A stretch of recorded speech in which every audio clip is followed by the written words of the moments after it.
یہ ایک ایسا ایریا ہے جس کے اندر سوسائٹی کے امیر لوگوں کی غریب ذہنیت کا اور گدلی ذہنیت کا پتہ چلتا ہے۔ دوستوں، تشدد کا شکار ہونے والی یہ ملازمائیں اکثر شدید زخمی حالت میں پائی جاتی ہیں اور انہیں فوری طبی امداد کی ضرورت ہوتی ہے۔ پاکستان کے اندر گھریلو ملازماؤں کے حقوق کے تحفظ کے لیے سخت قوانین بنانے چاہیے اور ان پہ عمل درآمد بھی یقینی بنانا چاہیے۔ السلام علیکم دوستو، اس ویڈیو کو شروع کرنے سے پہلے میری آپ سے گزارش ہے کہ اگر آپ نے ہمارے پیج کو لائک نہیں کیا یا آپ نے ہمارے چینل کو سبسکرائب نہیں کیا تو برائے مہربانی ضرور کر لیں، کیونکہ ہم پاکستان کے ان مسائل کو آپ کے سامنے لے کے آتے ہیں جو مین سٹریم میڈیا میں بالکل بھی جن کا ذکر نہیں کیا جاتا۔ دوستو، آج میں ایک ایسے موضوع پہ آپ سے بات کرنے لگا ہوں جس پہ ہم بات نہیں کرتے، وہ پاکستان کے اندر گھریلو ملازموں پہ تشدد ہے۔ اور اس تشدد کے اندر تمام بڑے بڑے لوگ جو ہیں وہ چھوٹی چھوٹی حرکتیں کرتے پائے گئے۔ اگر آپ غور کریں ان خبروں پہ تو آپ دیکھیں گے کہ اس حمام میں سب ننگے ہیں، چاہے ہم ججز کی بات کریں، چاہے ہم جاگیرداروں کی بات کریں، چاہے ہم جو ہے وہ ٹیچرز کی بات کریں، چاہے ہم جو ہے وہ فوجی افسران کی بات کریں، آپ دیکھیں گے کہ یہ ایک ایسا ایریا ہے جس کے اندر سوسائٹی کے امیر لوگوں کی غریب ذہنیت کا اور گدلی ذہنیت کا پتہ چلتا ہے۔ دوستو، لاہور میں گھریلو ملازماؤں پہ تشدد کے کئی واقعات رپورٹ ہوئے ہیں۔ عسکری 10 کے علاقے کی مشہور یہ حال ہی میں کل یا پرسوں کی خبر ہے کہ ایک 15 سالہ ملازمہ پہ جو مالکن ہے اس نے ڈنڈوں سے تشدد کیا اور سزا کے طور پہ اسے تیز گرم پانی پلایا گیا جس سے بچی جل گئی، اندر سے اس کی آنتیں پگھل گئی۔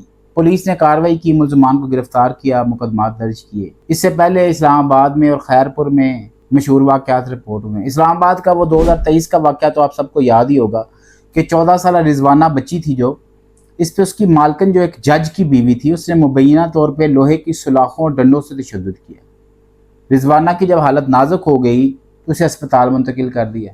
اس سے پہلے خیرپور کا واقعہ سندھ کا 10 سالہ فاطمہ تھی، اس پہ پیر اسد شاہ جیلانی نے تشدد کیا، پیر اسد شاہ جیلانی، جس کے نتیجے میں وہ جاں بحق ہو گئی۔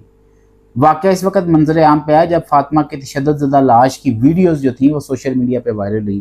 پولیس نے ملزم کو گرفتار کیا اور مقدمہ درج کیا۔ دوستو، تشدد کا شکار ہونے والی یہ ملازمائیں اکثر شدید زخمی حالت میں پائی جاتی ہیں اور انہیں فوری طبی امداد کی ضرورت ہوتی ہے۔ یہ ملازمین ہماری محبت کے حقدار ہوتے ہیں، تشدد کے حقدار نہیں ہوتے۔ سب سے پہلے تو پاکستان کے اندر گھریلو ملازماؤں کے حقوق کے تحفظ کے لیے سخت قوانین بنانے چاہیے اور ان پہ عمل درآمد بھی یقینی بنانا چاہیے۔ اصل میں جو قانون بنانے والے ہیں انہوں نے کبھی اپنے ملازموں کے بارے میں سوچا ہی نہیں ہے۔ دوسرا یہ کہ عوام میں شعور بیدار کرنے کے لیے بھی مہمات چلائی جائیں تاکہ لوگ گھریلو ملازماؤں کے ساتھ بہتر سلوک کریں۔